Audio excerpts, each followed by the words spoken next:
welcome to the Dartarian Show. This is your host, Alexander Dartarian, and with me, as always, is the man, the myth, the legend, Mr. Dominic Sykes. Oh, yeah. Alright, we're going to talk about some awesome stuff today. And he brought me some research that I read, and I was like, this is kind of dumb. And then I read it, and I was like, okay, it looks pretty good.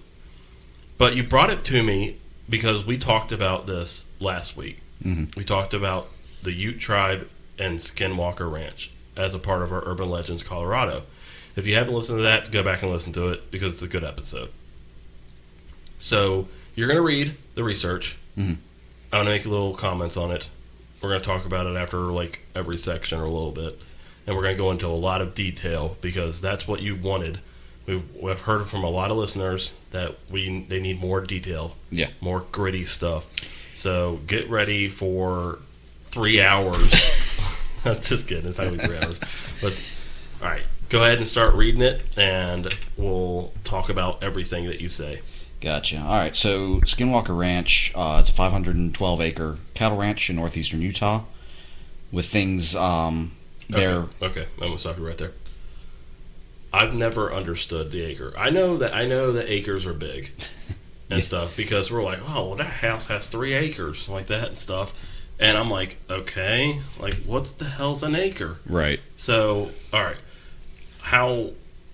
explain it to our audience because some might not know, but I'm stupid and I don't know.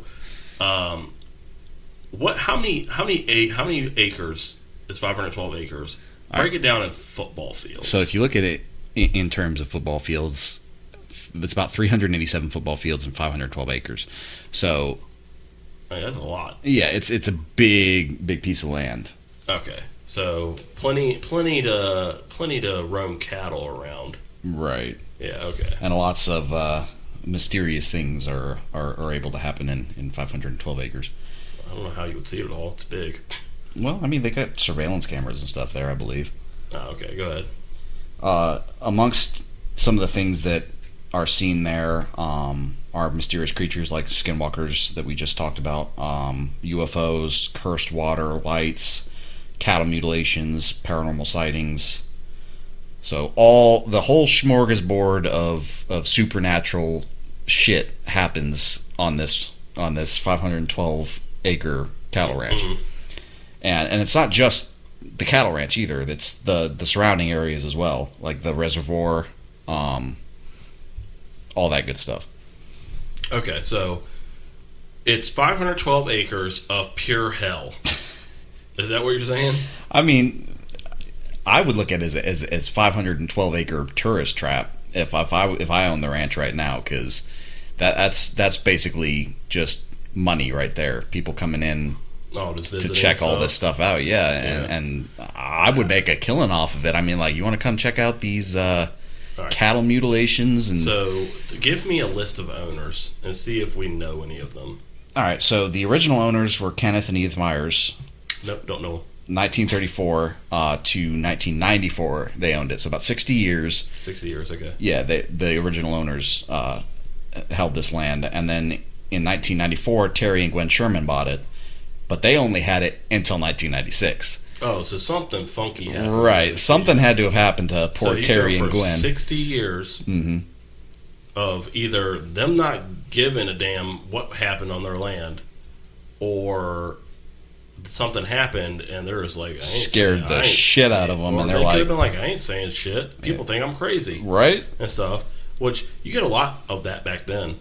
Like, people just not saying shit. Because well, if you think about it, if you buy this land, right, this is your livelihood. Yeah. You're not going to be like, okay, I'm going to talk about all this crazy shit and then leave. Where are you going to go? I mean, that's all of your life savings or whatever, and all of your income put in on this land. Mm-hmm. And then you're just going to leave after 2 years? I mean, something had to have happened to make them drop everything and leave. Because, like you said, back in the day, people would just ignore it, really. Yeah. If something weird happened, they'd either pretend not to see it or, just deal with it because they're like, this is my Yeah, land. There's not many opportunities. Nothing is going to make me leave this shit behind, you know? Yeah, like, you got to be like, okay, these are my cattle. I can't leave them. Right. You know? Like, and then Terry and Gwen come along, and they're like, fuck that shit. yeah, we have the internet. We can find jobs. Right. We're going to go somewhere else. I don't care. It's not worth it. 1996, right after Terry and Gwen left, Robert Bigelow bought the property and held it until 2016. That is not Deuce Bigelow's brother. No. Good movie, though. After 2016, Brandon Fugel, with Adamantium Holdings, which was his company, bought it in 2016 and currently holds it. Like Wolverine claws? No, I don't think it's the same thing as Marvel Adamantium. I'm sure Stan Lee had something to say about We're going to have to look into that because I have no idea what Adamantium Holdings... Well, they own Skinwalker Ranch. Well, yeah, they have the ranch, but what else do they produce something, or because Adamantium, as far as I knew, like we just said, was a Marvel thing, something that like made up. And shit, yeah. Right, I didn't think it was an actual thing. So yeah, that's the current owner is Brandon Fugel. He has it currently, and he's had it since 2016. Okay, so he owns it really well and stuff. And you said a billionaire. Robert Bigelow was a billionaire. Yeah. Okay. He had a lot of money. So, but and how much did he buy it for? I'm sorry, $200,000. That is a steal. Yeah, I don't know if.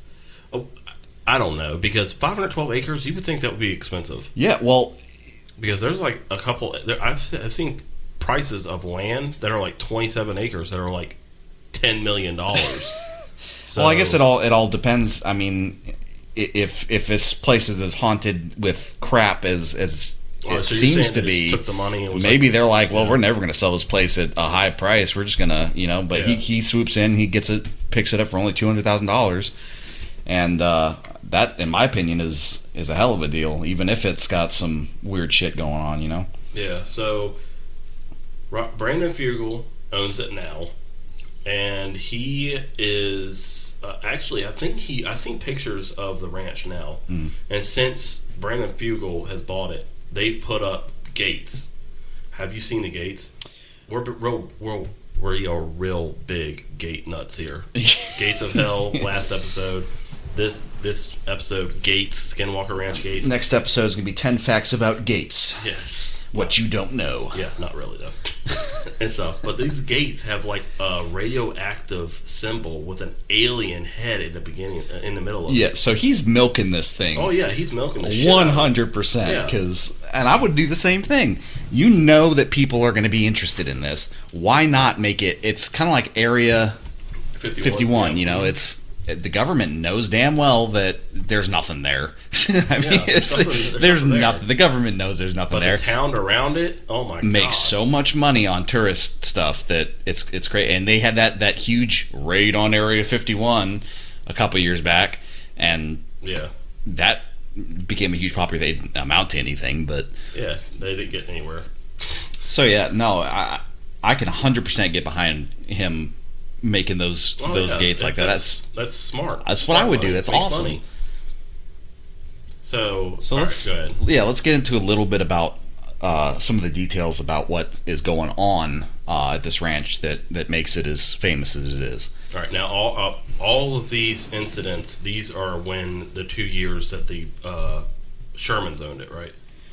Most of them, yes. Yeah. Not all of them, but a good portion of them are claims that were made during the 2-year period that the Shermans had it. Okay. So there's a lot of claims of UFOs, which extraterrestrial enthusiasts have given it the nickname UFO Alley. Oh, okay. Because of all of the claims of UFOs. Tornado Alley in the Midwest. Right. And then you get UFO and UFO Alley. UFO Alley, yep. Surprisingly enough, things have been seen in the sky above that area since 1776. So, Franciscan missionary Sylvester Velez de Escalante jotted down that he had seen strange fireballs over his camp in El Rey in 1776. Which sounds like he was eating local mushrooms. Because normal people would look at that and be like, oh, look, a meteor, a comet, you know, asteroid, whatever. Yeah. Well, I don't know, 1776. I mean... Well, there certainly weren't any weather balloons or, you know, aircraft in 1776 for him to be able to... I don't know. If you believe Leonardo da Vinci or the Assassin's Creed games, they had a glider that a man could get in and fly. Well, I'm sure, that too, but I can't see that being... Yeah. First of all, it would only get so high. Yeah, with the technology that the they Wright had brothers didn't come around until 200 years later. So, right. Yeah. Or under 200 years. It was like 100 something, 150. So, since 1776... And take this with a grain of salt, right? Because, again, there's no way... Everything back in that time was unexplainable, you know, because science hadn't caught up to where... Oh, yeah, they still thought that it was like sea monsters and shit in some places. Back when the Earth was still flat... Yeah.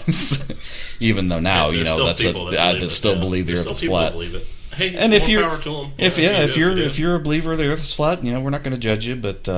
It's not. It's not. All right. So it's been nicknamed Ufo Alley by the extraterrestrial enthusiasts. Space nerds, yeah. Right, space nerds.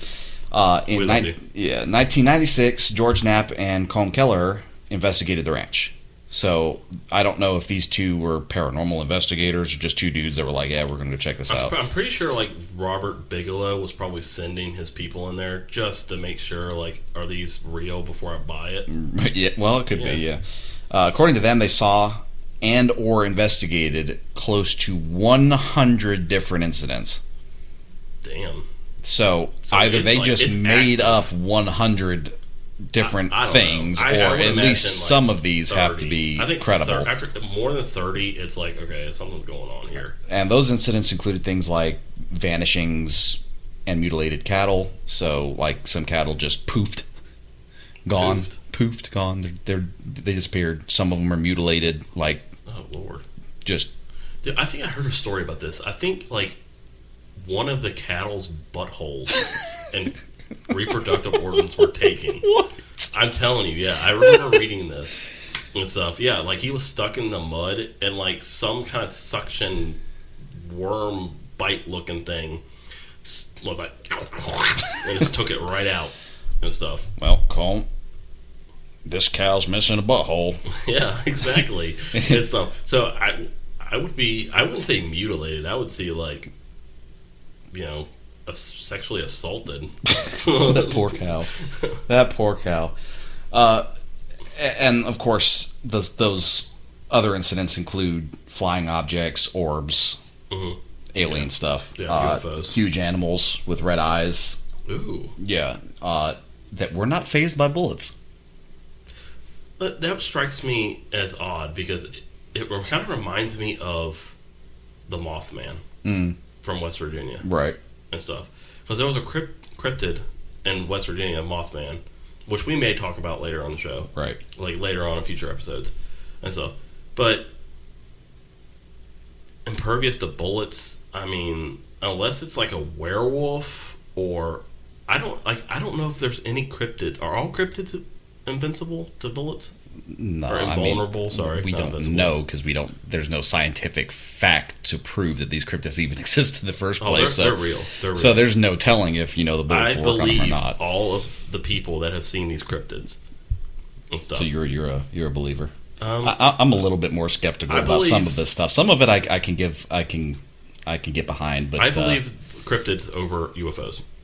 Really? Yeah. I'm the opposite. UFOs, I don't think exist. No, they definitely exist. They 100% exist. No. There's some aliens out there. There are aliens out there somewhere. The universe is too big, but they're not going to come here. Simply the fact mutilate our cows. That if you have anything that the government has tried to hush up, you know it's real. And the fact that the government has just released the records of the reported UFO sightings. Right there. It's not covering it up anymore. Exactly. So it's not real. No, now it's people are starting to, What? lose interest, I guess, in them. It's not as big as it was in the 50s and 60s. I follow Tom DeLonge on Twitter, and that dude is super, super interested, and he's working with the government to bring it all of this forward. Dan Aykroyd's a UFO enthusiast, so I mean, there's some celebrities out there that are trying to. Well, Dan Aykroyd's a little bit bigger than Tom DeLonge, but yeah. So, well, moving on from the UFO sightings and the bulletproof animals with red eyes, there's also been sightings of Bigfoot-like creatures, crop circles, poltergeist activity. Now, is that the same thing as the red-eyed thing, or no? Bigfoot, yeah. No, it's a separate. All of these are completely separate incidents. When I think Bigfoot, I think of the movie Harry and the Hendersons. I love that movie. That is a good movie. I remember watching that as a kid. But I wanted to meet Bigfoot after that. Like, I wanted him to be my friend. Yeah, all kinds of, and Bigfoot's got to get around because there's Bigfoot sightings everywhere. Yeah, all over the place. That makes me think like maybe he's a lost species.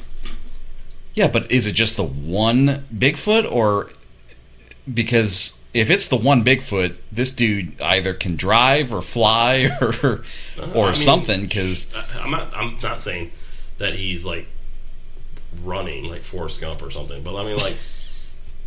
We don't know. I mean, he might be walking down the road and stuff. Like, how migrating? Often? Yeah, like maybe he's nomadic. Yeah. Like, it gets too cold up there, up north where he's from, and then he's got fur. What do you mean it's too cold? Dogs can have fur, too, and they still get cold. Yeah, but you don't migrate. You don't see dogs going south for the winter. They cuddle up to humans. All right, well, the one of the biggest parts of the folklore surrounding the area is the cattle mutilations. So the butthole suckers, yeah. When Robert Bigelow bought it,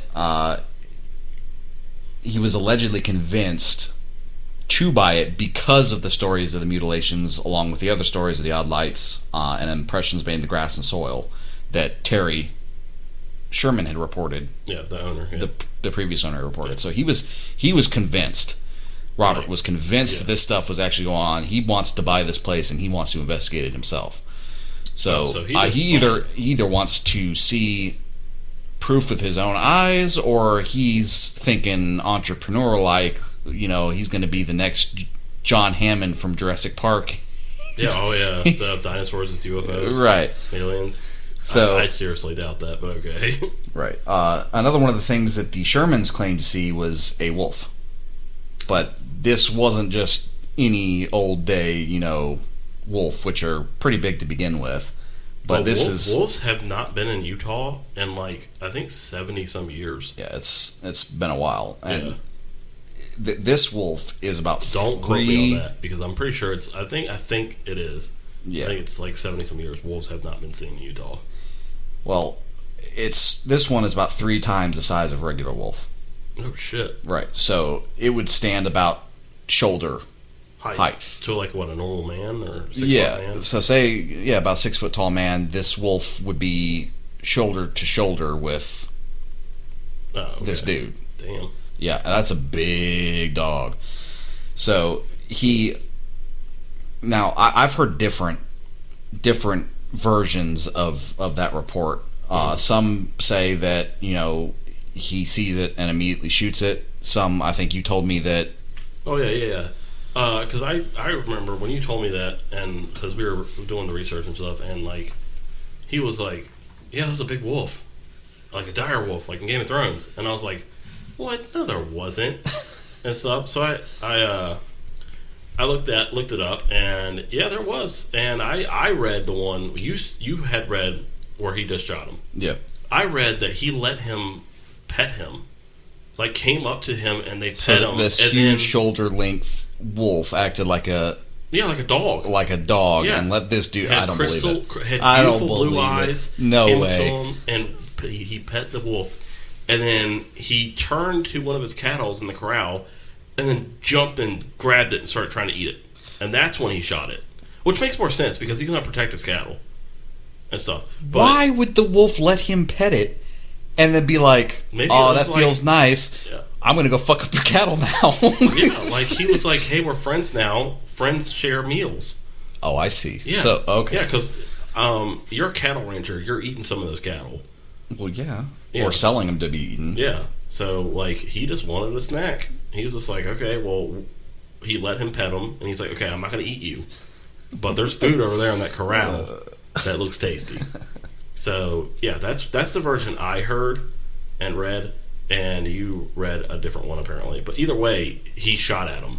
This is a big-ass wolf, right? Yeah. And the claim is that these shots, he shot this wolf with a rifle. I'm not sure what caliber rifle it was. I think it was a 30-06. I don't know what it was, but which it's a pretty impressive. It's enough to pull. It's enough to put down an elk. It's got a kickback to it for sure, but it had no effect on this wolf whatsoever. Now, either this dude is a terrible shot, right, or it's not an actual wolf. Oh, so he just imagined it? I'm sure that cow didn't imagine getting eaten. No, the wolf may have been real, but it wasn't like what I don't care what if it was just a bigger than average sized wolf. You know, it's still gonna feel that bullet. It's still gonna hit it, and it's kill him. Even if he was the size. Even if it doesn't. Even if it's not a kill shot, it's gonna hurt. It's gonna but it doesn't phase it at all. So either this dude is a terrible shot, or this isn't a wolf. Oh, so you're saying it's like it's something else. Whether it's one of the skinwalkers that are talked about, or it's something completely a werewolf, maybe. Well, I have an interesting story about skinwalkers. So when we get to the research one about when we get through it and stuff, I got an interesting story about it because in my reading I found it fascinating. Yeah. So I'm wondering if you know about it. Okay. Well, yeah. So I don't know about the wolf thing. To me, it doesn't sound like. I think he made it up. I think he did. Well, or it was. I think at worst it was a coyote. Coyotes do not get near big enough to. Yeah, I know. There's no way. Maybe a wolf. Dark. I can see it possible. A gray wolf or a timber wolf. Yeah, timber wolves and gray wolves. They are big animals. Yeah, but they're not that big. No, but if it's in the middle of the night, it's dark. You're freaked out already enough as it is. You might exaggerate the details a little bit. Yeah, but what a wolf, and wolves aren't alone usually. No, they don't. They run in packs. Yeah, usually, yeah. So maybe it was like when they attacked, like when one of them came up and he got pet or something, or even that just attacked his cattle. Even if he took out the petting and just attacked the cattle, if they're all if it's dark and all those wolves attack at once, it could look like a big wolf. It could. So you're saying they're all just grouped into one big transformer wolf Voltron? Yeah, kind of, or like that. All right, fellow wolves. You stand on my right side, you stand on my left. 3 of you get on top. We're about the size of a 6-foot tall man now. Yeah, we're good. I'm not saying they're space jamming. I'm just saying that they would attack, and all of the fur at night would look like one big wolf. Oh, okay. Well, I don't know. It's weird to me. All right, so moving on from the large Voltron wolf.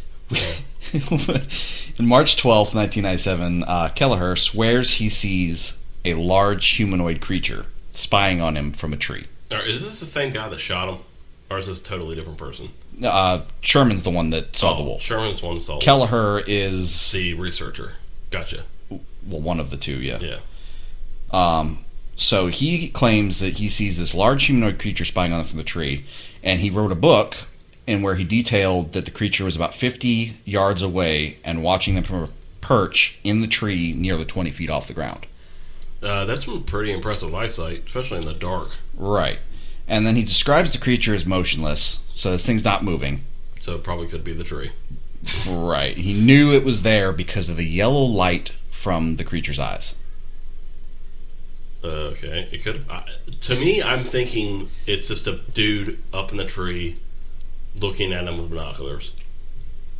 That's possible. Like some kind of paparazzi or something. Yeah, or like and the lights reflecting off of checking it out. Like, hey, what the fuck's going on down there? Well, now that's where the rest of the story comes in. He fires at the creature. So if it's a dude in the tree, Why is everybody shooting everything? What the hell? If it's a dude in the tree, this dude's pretty terrified at this point. But he fires at the creature with the rifle, and it vanishes.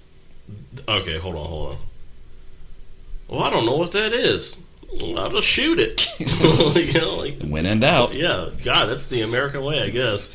Damn. But he says he sees a single oval track in the snow. So oval, right? Oval, yeah. About 6 inches in diameter.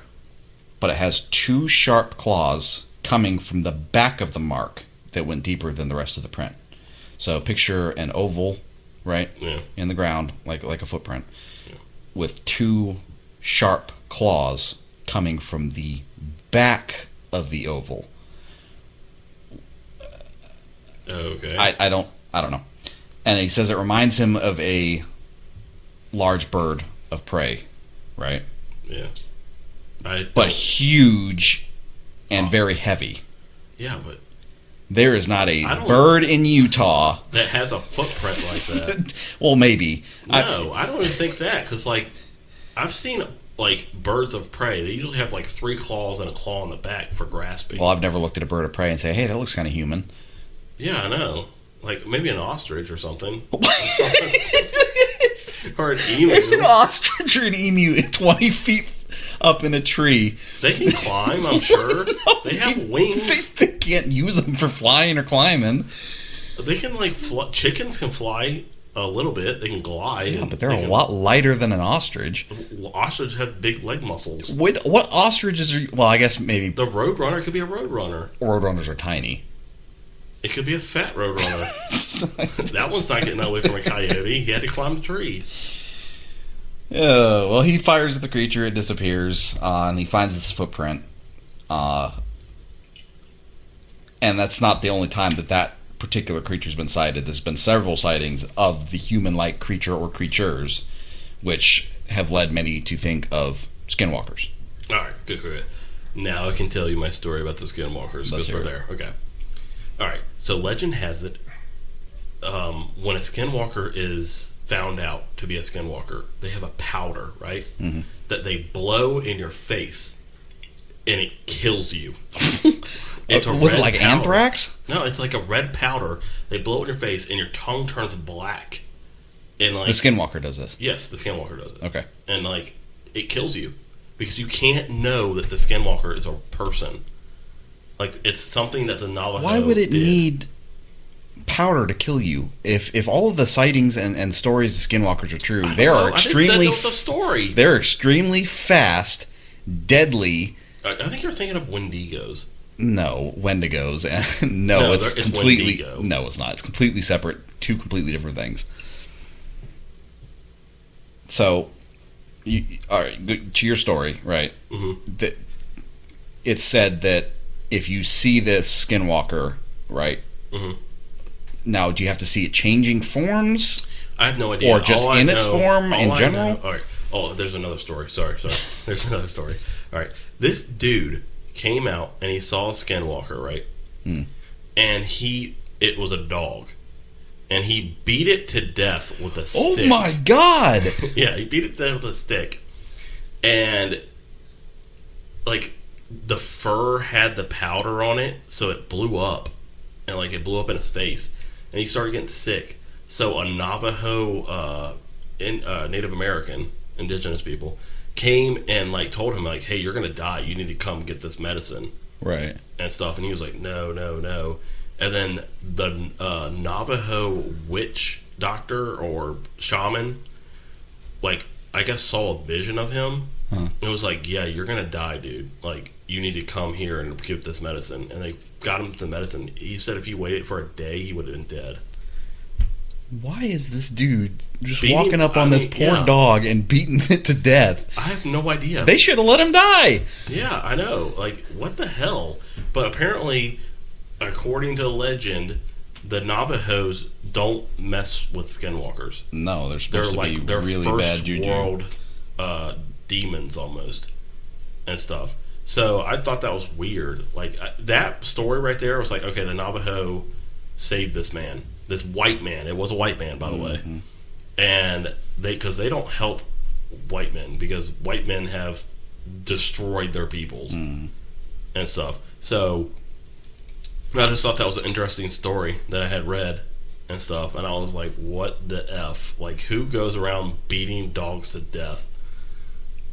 And then, like, I must have got that powder in my mouth. Like, maybe you're a sick person and shouldn't be trusted with any kind of animal. Right.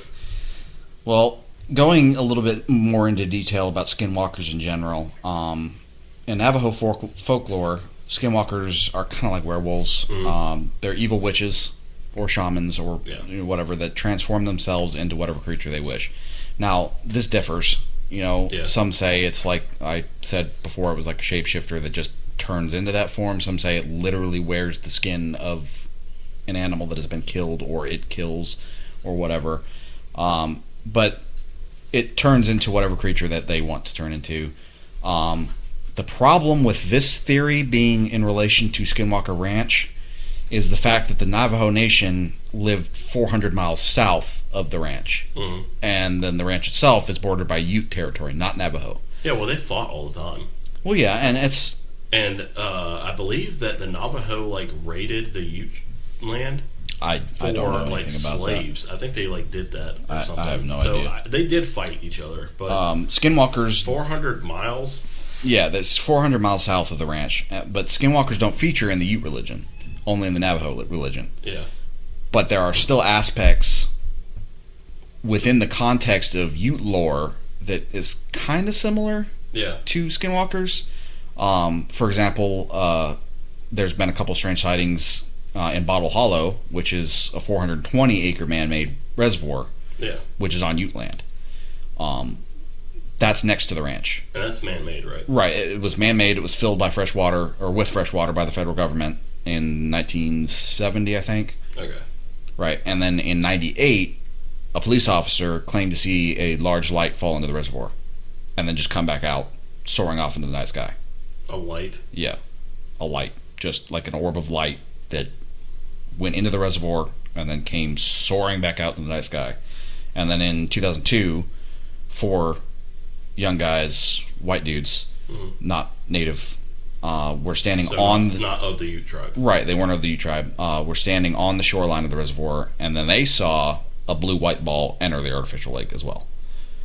The same day? Oh, no. It was yeah. One was 98, one was 2002. Okay. In the Hunt for Skinwalker book, it talks about a glowing ball that dives into the water just a few feet from the shore and emerges as a new form a couple seconds later. So it was shimmering. It could be completely different. Right. It was shimmering, belt-shaped shaft of light, did like a dance, zoomed away really, really fast, but stayed close to the ground and then just disappeared over the top of the ridge. Okay. So I'm not sure if this light that they're talking about is considered a skinwalker. I wouldn't think so. I'd think more spirit. In my mind, yeah. But I don't know really, the details on that. But maybe it's a wisp from the Disney movie Brave. Or it could be, a trick, like light bouncing off fog or some kind. It could be anything. But so there's a bunch of orbs around this area. Like a lot of the sightings are orbs or balls of light or like light in the sky, stuff like that. Yeah. But they're two separate things. Like one is supposed to be UFO lights, and one is supposed to be like spirit or skinwalker poltergeist type thing. According to the historian Sandra Jones, the phenomenon of the light, it lines up with Ute belief. So among the Utes, evil spirits would rise up out of the water and drag you in, because certain waterways in reservoirs contain negative powers. Oh yeah, and it's man-made, and I'm sure that on it wasn't Ute land, it wasn't Utes. So if they're come give us a reservoir, they did that shit probably without even consulting them. Right. So it would be a negative presence there. And then of course, because everything else is seen at Skinwalker Ranch, you also have reports of a serpent monster, which has dragged a woman under the water and drowned her as well. Oh, but bad for the woman, but cool that there's a serpent monster. So yeah, there's all But kinds. but when you think about that Serpent Monster, it could be like a Burmese python, a big one that It would have to be a pet then that they got out. released. Yeah, they swim, don't they? Like, or anacondas. Anacondas do, yeah. But yeah, dude, freaking people have tigers and shit. Why wouldn't they have like an anaconda? Could be. And like Utah gets warm enough for them. Yeah, like I don't think it gets all of that cold. It's not like Minnesota. It doesn't freeze over all the damn time. So an anaconda or a Burmese python or any kind of giant water serpent could live there. Yeah. Well, we got one more kind of interesting fact about Skinwalker Ranch that I'll get to in a second here. But before we go to the end and kind of bring this in, is there anything else that you wanted to talk about detail-wise about this area and some of the stuff that we've already discussed? Yes. The Shermans, he had been experiencing this stuff over the 2 years, of course. Mm-hmm.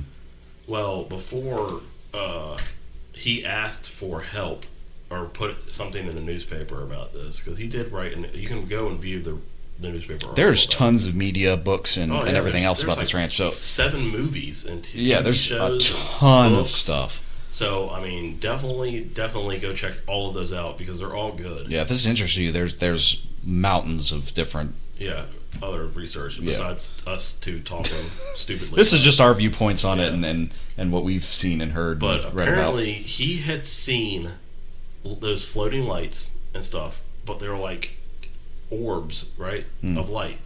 And he sent his 2 dogs after him. And the light was like kind of playing with the dogs, like going low and then going up. Okay, that's and these weird. are cattle dogs. These are dogs that are made to kind of like. I don't think they're border collies, but I think they're like dogs that were made to rustle Australian cattle. Shepherd, border collie type deals. So they go taking off, running off this thing, and they get to the woods area where he out of sight of him, right, and stuff, because not all this whole land is not clearing, right. Like there's trees and stuff. But then he hears barking, and then they stop and they hear this gut wrenching yelp. Wow, like yelp and stuff. And so he was like, "Oh fuck, it's dark. I'm not going out there. I just heard my 2 massive dogs that are vicious to anyone but me yelp like that." So he went and checked the next day. No, see, I would have gone immediately. I'm a huge dog person. The first sign the dogs heard, I would have been dead because I would have run right towards them. Well, he didn't. He was just like, "Oh well, shit," and so he went the next day, and they were dead. They were a puddle of molten black ooze. What? Like something attacked them and melted them. So I don't know what that was. There's no animal in the frickin' world that can do that. Like unless there's dragons coming out of the ground for like split seconds. So obviously this orb is something sinister, and it has the power to melt dogs. Oh God! So I don't blame this man for selling his ranch and getting the fuck out of Dodge. I was gonna say I didn't do any research on the Sherman family themselves, other than some of the claims that come from. I wanted to know exactly that their names are different. Their names are Gorman and stuff. Is that to protect their identity? Yes. Okay. And I did research other places and found their real name, and the real name is Sherman. Right. And we do apologize if I had found the other research first and realized that Gorman and Sherman were the same people, I would have not used their real names. Because right. I mean, we believe in protecting the innocent and stuff. So we're sorry. That's fine. We use the Sherman, but it's literally called the Sherman Ranch, and then they changed it to the Skinwalker Ranch. And your friend Brandon Fugel, Adamantium Holdings, coined that name. So yeah, he bought it and to made it freaking sell I was tickets. gonna say. I mean, he's selling tickets to this place. Now we're talking about Brandon Fugel, right? Mm-hmm.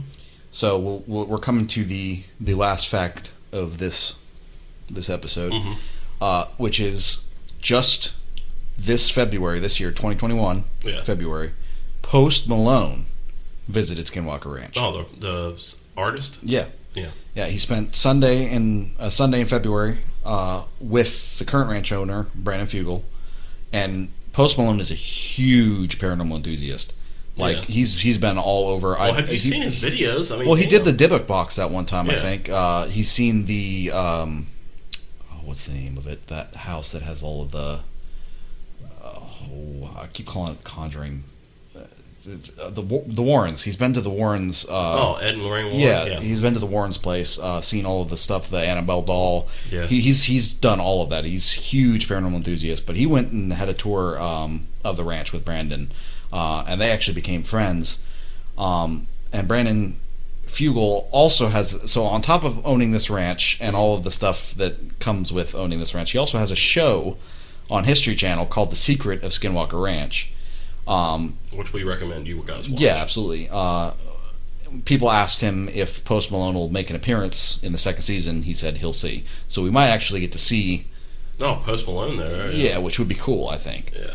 So yeah, like us, he's huge into the paranormal stuff like that, which I have huge respect for Post Malone as a artist and as a human being. He's a good guy. He's a really good guy, but pretty much wraps up all of the weird shit that goes on at Skinwalker Ranch, and there's a ton more. I mean, we could probably go on for hours and hours and hours. Surface of this, like we researched this, and we had like 4 or 5 pages of research, and we just had to pick out like, okay, we can talk about this, talk about this. Yeah, as you guys will learn as you listen along with us, we'll basically just have something that we get something interested in, and we'll just get on and make an episode and talk about it. Yeah, I mean, some will be really short, and we'll just go over just the small details. Some we'll go into details in depth too.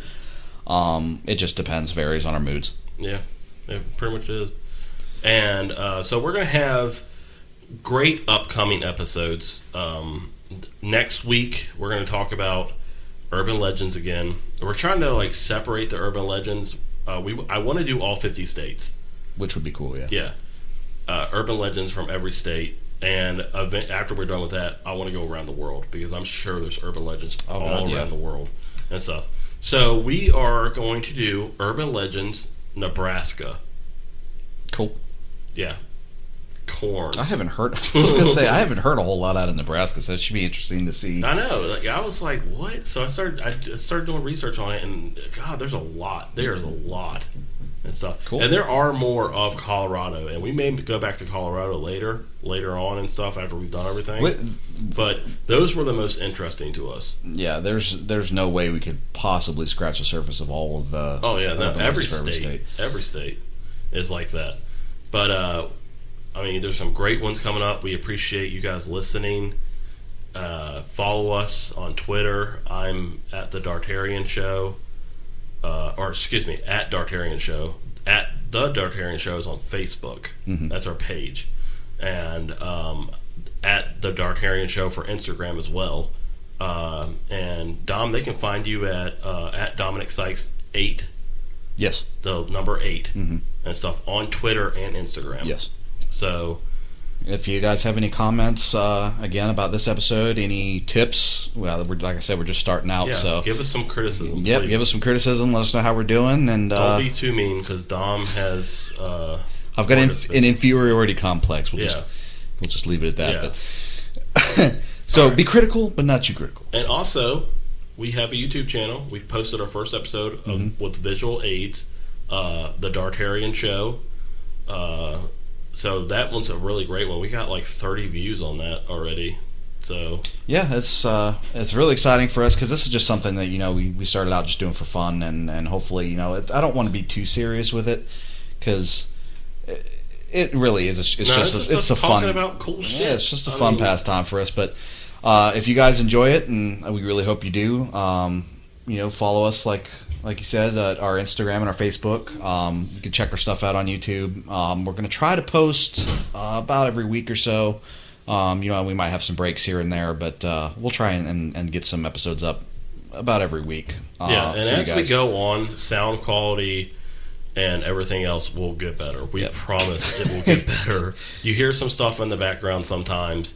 We're sorry about that. Yeah, we don't exactly have a studio. So. Yeah, so we're actually fabricating or trying to get our studio space right.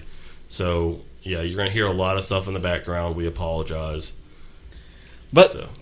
I think we've taken enough of your guys' time, and we'll leave it here. Hopefully this episode will be posted either later tonight or sometime tomorrow. So. Yeah, sometime tomorrow probably. Thanks for listening. Thanks.